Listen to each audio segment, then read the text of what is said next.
Yo quisiera retroceder un poquitito en lo que dijo Iván, porque creo que hay unos puntos, bueno, varios puntos muy importantes, o algunos puntos importantes con los que quizás un poco para ordenar las ideas yo quisiera quedarme, ¿no? Al final, ¿por qué es tan importante un código penal?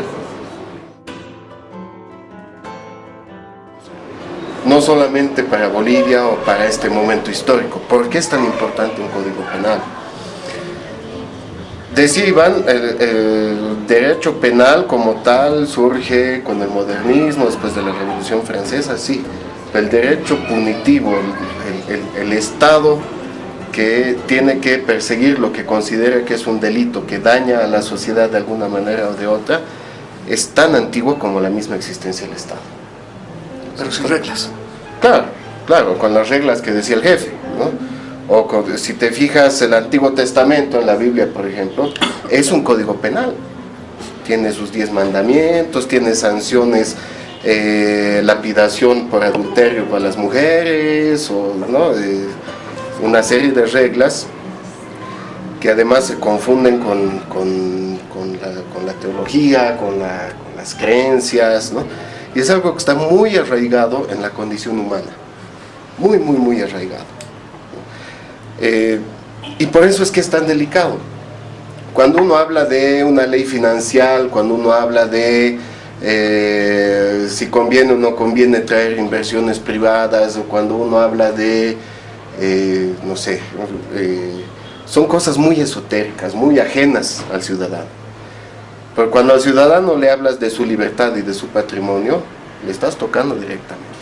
Estás tocando sus intereses, estás tocando su sistema de creencias, estás tocando su percepción de cómo debería el Estado responder a sus necesidades. Este es un tema fundamental. Es un tema fundamental porque, primero, históricamente, hasta el surgimiento del derecho moderno, el derecho penal era el derecho. Salvo excepciones, el derecho romano, que tenía un carácter más civilista, más de compensación y demás. En general, si ves todas las sociedades antiguas, el derecho penal es el derecho. Y el derecho penal es lo que decide el monarca, el rey, la teocracia o lo que esté vigente, ¿no es cierto?, que es bueno y que es malo para la sociedad.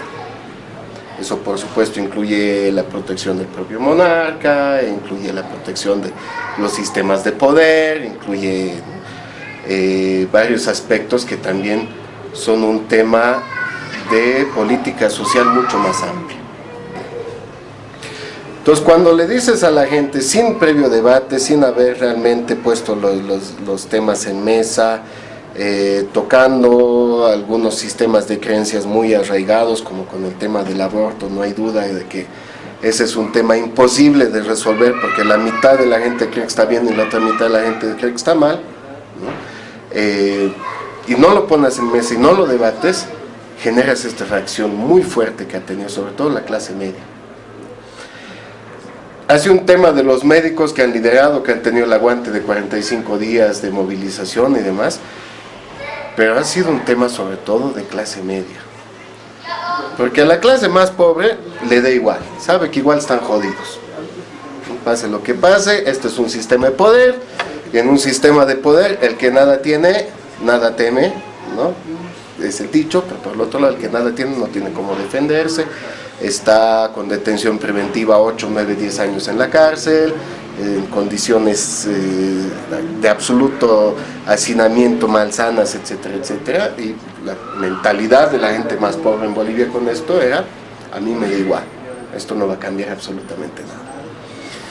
Hay el otro tema también que es clave de un sistema penal, y es el tema en realidad más importante, más que la sanción al que ha cometido el delito, o más que la represión al delito. Lo más importante de un sistema penal es la restauración de derechos. Si alguien ha cometido un delito es porque le ha violentado los derechos a otra persona. Le ha violentado su derecho a la vida, a la integridad, a la honra, a la propiedad, a lo que quiera. Un valor jurídicamente protegido, establecido por la Constitución, ha sido violentado por un particular. Y aquí es donde entra todo este debate del derecho penal moderno.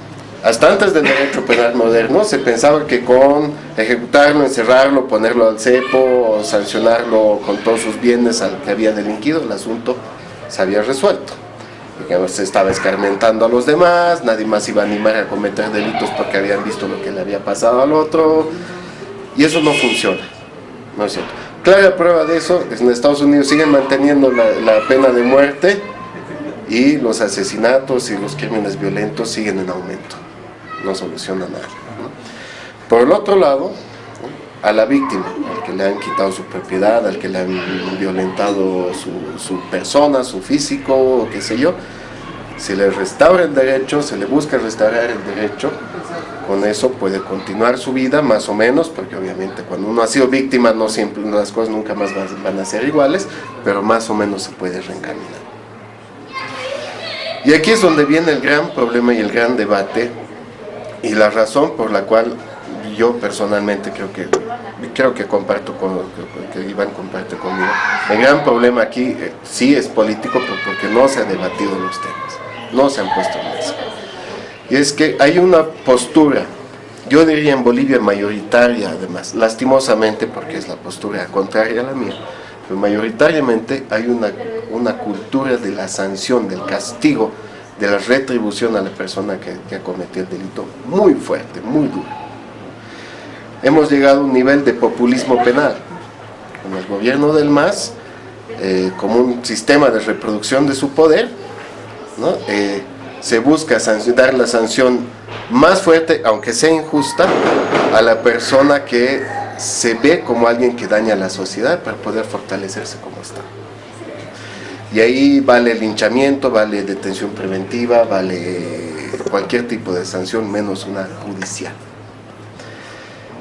Y hay una cultura muy fuerte, muy arraigada en los bolivianos de ese tipo de sanción, ¿no? Para nosotros es sumamente importante dar el ejemplo, castigar severamente, castigar corporalmente si es posible a la persona que se ha atrevido a hacer un daño a otra, o a la persona sospechosa de haber hecho un daño a otra. La otra postura, minoritaria, pero que es muy importante porque es una corriente de pensamiento del derecho penal moderno muy fuerte, muy importante a nivel mundial, en la que participan todas estas personas que ha mencionado Iván, que la lista es bastante larga, y con la que yo también me identifico, que de lo que se trata es de que si hay absoluta necesidad de una sanción, que sea una sanción útil para la sociedad y que se restauren los derechos de la víctima. Eso es lo que importa finalmente. Perdón, pero que eso es lo que era la finalidad de esta restaurativa. Exactamente, ¿no? Exactamente. Entonces, eso sí se refleja en el código, en el proyecto de código, lo que se aprobó en la ley 1005, pero se lo hace, de nuevo, sin el suficiente debate, sin hablar con la gente, entre cuatro paredes, con 5 o 6 capísimos, sin duda que son unos capísimos, pero que, como dice el Iván, niegan todos la autoría de la parte sustantiva del código, ¿no? Y que son cosas que probablemente en el mismo hemiciclo o en las comisiones han ido cambiando, hurgando, y que finalmente han tenido efectos negativos muy grandes, porque justamente porque estamos hablando de la defensa de los derechos de la gente, ¿no es cierto? Especialmente del monopolio de la violencia por parte del Estado, su capacidad de afectar los derechos a la libertad y al patrimonio en defensa de otros derechos, ¿no es cierto? Cuando estás hablando de eso, no pueden haber ambigüedades, como decir, es trata y tráfico de personas, raptar a la gente, llevar a los niños a través de la frontera sin permiso, etcétera, etcétera, que hasta ahí estaba todo bien, y reclutarlos con fines religiosos. ¿Qué quiere decir eso? Uno de los puntos estaba redactado así. Entonces, vienen un montón de explicaciones de que en realidad a partir de convenios internacionales que hemos firmado, lo que estamos tratando de hacer es que en Bolivia no surja un ISIS o una Al-Qaeda. Está bien, pero no dice eso el artículo. Estoy perfectamente de acuerdo, pero no es eso lo que dice el artículo. Lo mismo pasaba con los médicos, lo mismo con los choferes, lo mismo con los periodistas. Eran artículos que se prestaban a interpretación, se prestaban a doble juego, se prestaban a toda clase de problemas. Y mucho peor, lo dijo también, mucho peor en un escenario de absoluta crisis del sistema judicial. una crisis terminal, ¿no? O sea, tienes 16 o 17 mil presos sin sentencia. Sin condena. Sin condena, bueno, sin condena. Ejecutorial. O que en algunos casos que han cumplido su condena y que no están logrando hacer sus papeles para salir, ¿no es cierto? Que no son tantos, pero hay una buena cantidad. Tienes un sistema judicial completamente atorado, pero completamente atorado, en el cual además los jueces se dan el lujo de tener 2000 casos pendientes sobre su escritorio y no hacer tiempo extra, ¿no? 12 en punto, se suspende la audiencia, tengo que ir a almorzar, ¿no? Me ha pasado personalmente, ¿no? Y además, no solamente es el sistema judicial en sí, sino es todo el sistema.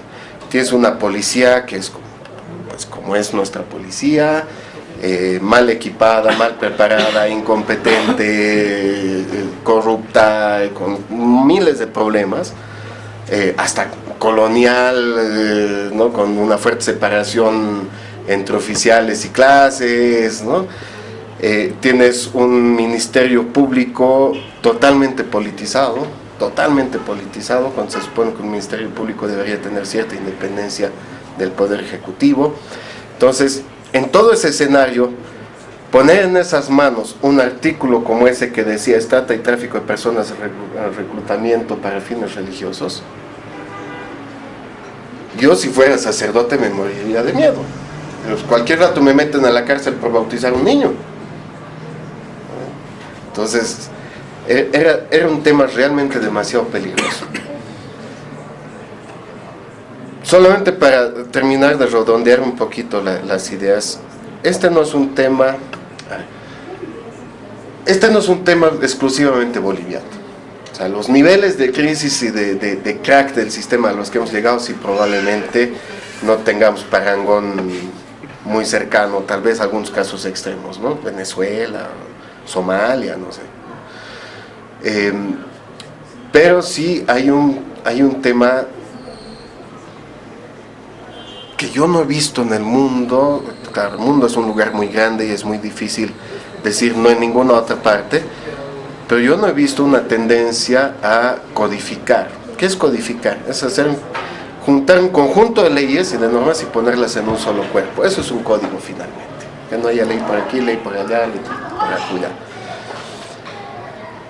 Aunque tienes ventajas muy prácticas en la codificación, tiene una gran desventaja, que es que como son muchísimos artículos que tocan muchísimos temas, tocas también muchísimos intereses, y en un escenario democrático debatir todo eso públicamente es cerca imposible. Los códigos son un mecanismo de legislación que es usado particularmente por gobiernos autoritarios. Código Napoleón, código Mussolini, código Banzer, ¿no es cierto?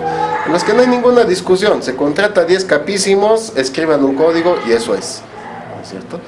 Pero en un escenario en el que tiene que haber una discusión, en el que tienes varias fuerzas que juegan, en el que tienes varias fuerzas que son capaces de generarte movilización durante 45 días, tomar las calles, etcétera, etcétera, yo creo que buscar una codificación era demasiado ambicioso, ¿no? Que era más fácil ir por partes. A mí lo que han dicho me parece así, ya desde lo sociológico, ¿no? Esta es una suma, una acumulación histórica dentro del ámbito judicial, ¿no? De errores, de problemas que se van arrastrando y se van sedimentando en la sociedad, porque ahí, o sea, yo viendo las noticias, los transportistas se niegan a aceptar el artículo, pero estamos hablando hace rato, pero a ver, dice, si no has cumplido la reglamentación de tráfico, no sé qué, así, ya muere muerto una alguien. persona, o sea, dices, pero por favor, o sea, de hecho 4 años a 7 es poco, digamos, ¿no? Porque es irresponsabilidad de la persona que está manejando, lo mismo con los médicos, digamos. A mí me ha pasado personalmente, mi familia, que tengamos que vivir negligencia médica, y no en el hospital general, ¿no ves? Porque te dicen, porque no había, los médicos no pueden asumir, insumos. porque no hay insumos, no hay, ¿no ves? En una clínica, ¿no? Negligencia, y otra vez, o sea, en la familia nos ha pasado en clínicas, ¿no? ¿no? Que es irresponsabilidades, ¿no? Entonces, ¿qué onda? O sea, cada quien debe saber trabajar y hacer las cosas. Entonces, ahí hay un problema dentro de la sociedad, creo, de responsabilidad con lo que hace, ¿no? Y de impunidad, de un montón de elementos, de magmas que están ahí, que no están permitiendo plantearse este código restaurativo, o sea, trabajar y de construir la forma en cómo se está ejecutando y ejerciendo la justicia. O sea, yo creo que ese es el punto, más allá de la discusión, o sea, que no se ha socializado, sí, o sea, ha habido un muy mal proceso de socialización de lo que se estaba trabajando. Yo en el internet no encontrábamos cuál era realmente el código. En ese momento habían varias versiones y uno leía y decía, no, creo que esto no, no, esto tampoco, ¿no? Entonces no había ese proceso dentro del gobierno, del Ministerio de Comunicación, me imagino, que es el responsable de socializar, de informar. Del Senado, Claro. Pero, en general, si tenías... A ver, creo que estas cosas son de mucha especialización entre los abogados, inclusive entre los 60.000 abogados, no todos se dedican al derecho penal. Y entre los que se dedican al derecho penal, no todos se dedican a la investigación en el derecho penal. Tal vez para los que nos dedicamos hace 20 años a este tema era más fácil acceder a la información, pero lo que estás planteando es un tema estructural y es el fondo de esto. No vean el tema penal como el único problema o la única solución, porque en una sociedad normal los conflictos se resuelven en la vía penal en un porcentaje muy pequeñito, no más del 10%, en cualquier sociedad razonable. En Bolivia es al revés, el 90% de los problemas se resuelven en la vía penal y usamos el 10% restante de la capacidad judicial y de las formas de resolver el conflicto, la administración del conflicto en nuestra sociedad, y eso está mal. O sea, lo que me estás planteando de que pasó en tu familia, ¿qué solución habrían querido? Yo creo que en general, oye, quiero la salud de la persona que es mi familiar. No quiero que estés preso, pero sí quiero que le des un diagnóstico adecuado, que le reparen todo y que si le han causado un daño grande, corran con todos los gastos para solucionar esto. Entonces, esa no es la vía penal. Por eso, de alguna manera, la conciliación médica, el arbitraje médico, las formas de resolverlo son diferentes como lo estamos haciendo ahora. En un caso como el que planteas, tenías que ir a la FELCC, hacer una denuncia, policía, con todo el respeto a ese policía, que no tiene idea del tema, tener una máquina de escribir y comenzar con una serie de rituales hasta que alguien se canse. O ustedes o el médico. Y eso no es forma de justicia, yo le llamo eso la justicia de la billetera. Exacto. Es lo que está pasando en el país. Entonces, este tema penal no debería ser un tema de debate solo del Código Penal. Creo que tenemos que empezar a debatir cuál es la forma de resolver conflictos del boliviano. Coincido plenamente, acá, mientras más años se den, mejor. Y si por el biocidio de un perrito no es un año, sino 30 años, pero con todo gusto, vamos adelante. Pena de muerte, cadena perpetua, 2 cadenas perpetuas. Por ahí no es la solución. Como se está planteando, los modelos noruegos, suecos, están cerrando las cárceles. Entonces alguien está haciendo, y tiene niveles de seguridad altísimos. En Estados Unidos, cada preso en alta seguridad te cuesta más de $1 millón por año. Y son cárceles privadas. Es un negocio, es un gran negocio. Matar a alguien es un tema que cuesta bastante. Entonces, y su nivel de delincuencia y crimen y todos los seguros médicos que tienes que tener para protegerte de la negligencia son altísimos. Entonces, mira los modelos y dónde queremos ir. Y en una sociedad como la nuestra, que ha sido siempre tan dialogante y que tiene cosas buenas, deberíamos aprovechar esa posibilidad de resolver conflicto de la sociedad y no pensar que el juez es el único que va a decidir, porque no debe ser así. En una sociedad normal, el conflicto se arregla hablando, dialogando, negociando. Los jueces son el último eslabón. Por eso no es un tema penal este. Lo que has tocado acá y lo que estamos hablando es un tema de la justicia boliviana, de cómo el boliviano resuelve el conflicto. Y lamentablemente nos hemos hiperpenalizado. Queremos que todo sea cárcel. Y eso está mal. No es normal que una sociedad piense así. Porque no es correcto. Lo que necesita la víctima es que se le solucione el problema. No que estés castigado. Y es un tema así colonial también, ¿no? Porque es el acceder al doctor que va a solucionar el problema, es el doctorcito que nos va a solucionar el problema. A mí me preocupa, o sea, me admira la ciudad del Alto, La Ceja, tú pasas y hay abogado, abogado, abogado, como si fueran peluquerías, como está en nuestra calle, ¿no? Abogado, abogado, abogado.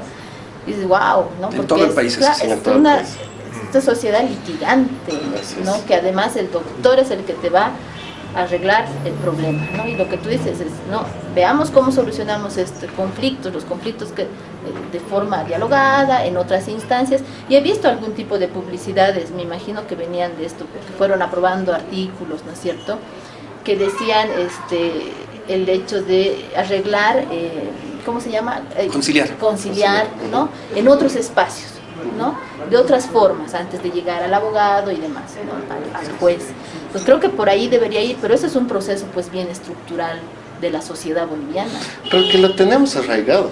Acordate el compadre Palenque. Básicamente lo que hacía era eso. Conciliación. ¿No? Era conciliación. Era conciliación y funcionaba muy bien. Claro.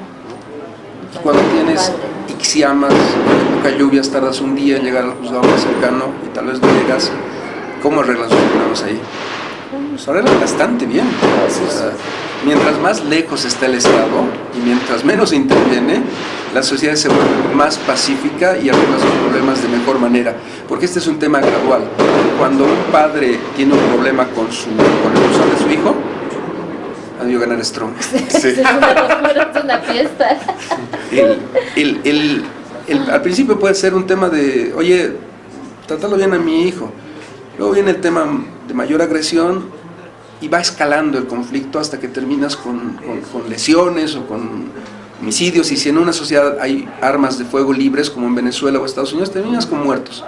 Entonces, ese tema de que el conflicto no escale, ¿cómo le llama? En derecho judicial se llama el tema de modular la carga del conflicto, de usar medios para solucionarlo, funciona muy bien. No estamos descubriendo el agua tibia en Bolivia, es algo que está funcionando en todo el mundo. Me refiero a Inglaterra, juzgados vecinales, me refiero a justicia de paz en el Perú, la justicia vecinal que tienes en Guatemala, la justicia de comunas en Chile. O sea, ¿qué más claro que en esta calle tengas a una persona que sea el juez del barrio, del manzano, que arregle los problemas cotidianos? Alguien que no sea un experto en leyes, sino en equidad. Me debe plata ese señor peluquero, me debe $200. Señor, venga, señora, venga. ¿Cómo es? ¿Le debes? Sí, pero que me dé 2 meses. Listo, actita y asunto terminado. O sea, esa es la forma en la que está arreglando sus problemas el mundo. Pero acá no, aquí sería juicio penal por estafa. Y el abogado te va a cobrar 10 veces más de lo que estás queriendo cobrarle. Pero le voy a sentar la mano a este. Otra vez, justicia de la billetera. Yo soy más que tú, no me vas a engañar. No es por los $200, es porque te voy a meter preso hasta que quiera yo. Entonces se ha vuelto una justicia billetera tremenda. Asuntos puramente civiles. Hay un caso bien conocido y bien bullado ahorita. Asuntos puramente civiles sobre un tema de herencia de un terreno, una cosa así, totalmente civil, para extorsionar al que está pretendiendo ese terreno, lo meto a la cárcel acusándolo de cualquier barbaridad. ¿No es cierto? Es lo que decías, ¿no? Que hay personas que estaban en la cárcel por no poder pagar a su abogado, digamos. O sea, wow. Muchas. Y agarrando un poco esto de las comunas, la justicia que se puede resolver más allá del Estado, ahí no sé, Jorge, si nos puedes